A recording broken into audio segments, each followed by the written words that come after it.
welcome back to the Backcourt's 8-part mini podcast series where we are reviewing each of the Suncorp Super Netball team's signing periods. Now we're here at the Collingwood Yards to talk about the Adelaide Thunderbirds signing period. Now, they were the reigning champions. They are no longer the reigning champions. It's over. Their cruel reign. No longer the premiers. Yes. And so they had a few things to sort of iron out over the signing period. So Matt, tell us their ins and outs. Their ins and outs. Thank you, Liv. I was just distracting before by telling you that I just recently found out that Dua Lipa's actual name is Dua. Okay, now answer my question. Okay, thanks. They finished fourth. They actually finished third, but then obviously lost the first semi, so I'm considering that fourth. Yep. 8-6 record. Now, they've had a lot, as you said, coming. So Shamira's back. Now, we're counting that as an in. She was obviously contracted, pregnant. She's yet to have her first child, so, good luck with all that, Shamira. So their ins, though, Elmere Van Der Berg is coming from the Manchester Thunder. I think it's Elmer. Is it? Yeah. Like Elmer Thud? Yeah, I looked this up when we were doing the video. Oh, well, there you go. I apologise, Elmer. Van Der Berg from Manchester Thunder. She's got big raps on her. We'll get to that in a second. Sophie Casey has been promoted from the 11th player live. That's another fairy tale. She did really well. Played again. I think she played almost every game. Kate Heffernan. And this is the first Kiwi we've spoken about other than Grace. And we love a cross-code athlete. Yeah, wow. Let's move on swiftly. Well, she's played for the Southern Steel. And then, like I said, Shamira, the outs. Romelda retired. Hannah Petty retired. Lucy Austin's gone to the Giants. And Sunmarie Visser has said, thanks, but no thanks. You can head off back home or probably to the UK. So, there's three big things. Kate Heffernan played cricket. Big win for me. New favourite player. Lock it in.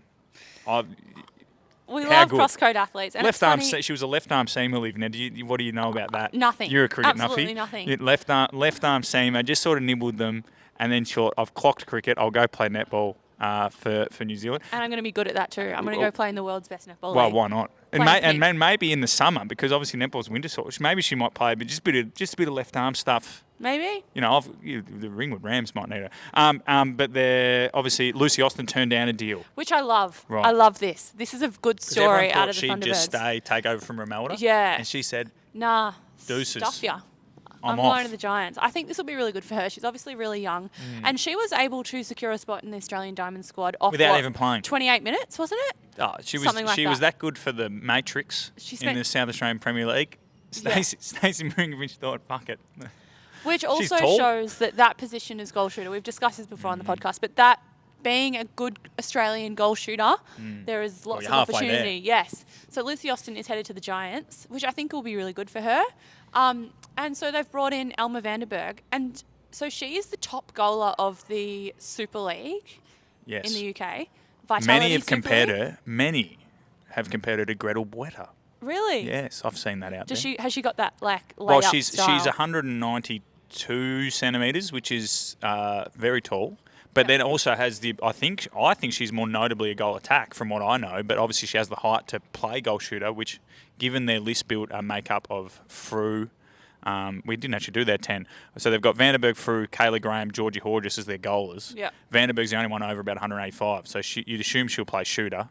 But she's more notably a goal attack from what I can see. So she's got that Gretel stuff. And of course, Gretel was basically God's gift to netball. So if Elmer's any good, half as good as Gretel, the Thunderbirds might win the next 5. I just find it really funny that last year it was Mary Cholak that came out. She was the leading goaler of the Super League. The year before that it was Elle Cardwell, wasn't it? Or have I missed a year? No. But it just feels missed a year maybe, yeah. We just are continuously stealing the Super League's best goalers. Well, it's quite an ecosystem. We steal them from the UK. The UK now stealing them from New Zealand, and New Zealand get them from somewhere South Africa. And we send them to the UK Uganda. to develop up. Yes. Anyway, that's what we can do another podcast on the new changing ecosystem. Let's do the 10 because I forgot to do it. We've already said the goalers. Then you got Taylor Williams, Kate Heffernan, Sophie Casey. Taylor Williams will have to play centre with Casey because Heffernan's a wing defence from memory. Yeah. And then their defence is Sterling, Humphrey, Wilson, Garrett. That could, if you include Kate Heffernan there, that is an incredible defence.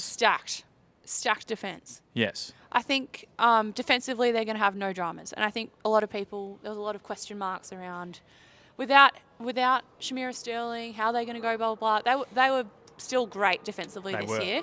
And with Heffernan coming in and hopefully Sterling being back on the side, they'll be very strong. But I think there's a plane going over overhead. Sorry, that's distracted me. Yeah, go on. Of course it has. Kate Heffernan will obviously fit into that sort of centre wing defence is where she plays best, but she's more of a defensive mid-quarter. So you're right, it does create a really strong defensive... Tanya Ops has decided if we just don't let the other team score at all, we should win. Exactly, which isn't a bad tactic. Right. But I love that she's bringing a bit of street cred with that cross code. Well, you hate cricket, so how do you think it's street cred? Or is it just because she was good at it? Yeah. Yeah. Maybe you can wear your cricket jumper in support of Kate Heffernan. I don't mind the female cricket. Right. So you just hate me. I've been to watch the women's Big Bash before. Okay. Oh, have you? Yeah. You enjoyed it? Just don't really like the men's cricket. Yeah. Well, understandably. You spoke about on our Fever podcast, which people can go back and listen to. That would be handy, actually. Yeah. That you're worried that if Alice Teague-Neal goes down, touch wood, they don't have another wing attack. Could you argue that if Horjus goes down or has to play goal attack, that the Thunderbirds are in a slightly similar position? Yes. So I did have a note on this. I think that Georgie, if she goes down, they don't really have a backup wing attack. But then... They got Kayla Graham, but it's not the same. It's not quite the same. Kayla Graham's a little bit more of a goal attack. But then... I don't know. Sophie Casey and Taylor Williams are obviously very capable of filling those gaps in the mid-court. Yeah. It'll be interesting. I think that again, I don't know who their 11th player will be. And as we've seen, Tanya loves giving young Australian talent a go. They've got a couple of Tasmanians there. I think there's a relationship between Tasmania and South Australia and the Thunderbirds. But yeah, I wouldn't be surprised if they sign a young wing attack because, like you said, I think Horjus looked like their best goaler come the back end of the year. So they will likely have to play her there at some point.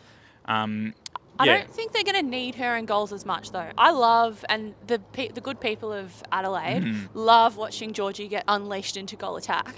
But I think now that they've got Elmere Van Der Berg, she will probably mean that there'll be less need for Georgie during the Power 5 because she's very good at a long. Well, wasn't she the number one in the Vitality Super League? Yeah. So she's the number one goaler, but she's also very good at those sort of longer. That's what I mean. I thought she was number one super shotter as well. Oh, probably also. Yeah, she's really good at a long range shot, which I think. She's the next Gretel.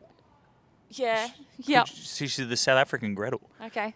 Sophie Casey, you think these are all fairy tales? 11th player getting a contract. I just think it's nice to see some girls coming up through the pathway and getting a. They did the video. They did that thing where the fly on the wall of when she gets told she has a contract. Yeah. Do you think the camera operator is in the room or they've just set up a camera? I think they've just set up a camera. Right. Now, if you walk into a room with Tanya for your exit meeting. Yeah.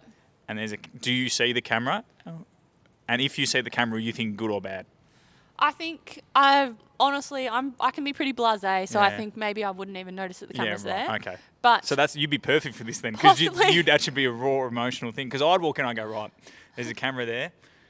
This could be good news because I'm the 11th player. Yeah, I think it's not going to be bad news if there's a camera in the room. It would be very funny if teams started filming the ones where they tell them, look, sorry. Yeah, but then, I don't know. Do you reckon they film Lucy Austin telling them no?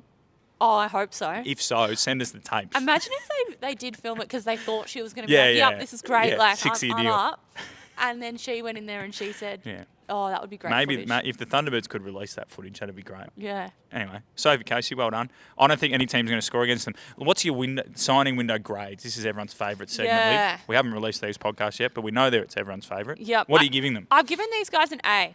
Right. Because I think they've obviously been able to secure the the Super League's top goaler, which is a big one. I'm excited to watch Kate Heffernan play.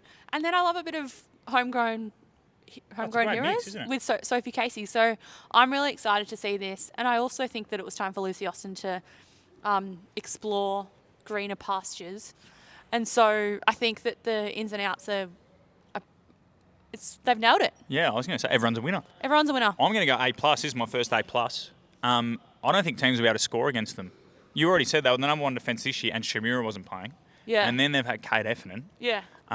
So their defence and their teams might literally not score, which would be probably a bit boring. But they did, like I said, they lost Shamira and then they still managed to make finals. And if they'd beaten the Vixens, I wouldn't have been surprised if they made the grand final as well. So I agree with you. I think I'm really on board the Thunderbirds. The goaling end, there's a bit of, it'd be brand new, no Romelda, so Romelda Shing's very young, but again, plenty to like about Elmere.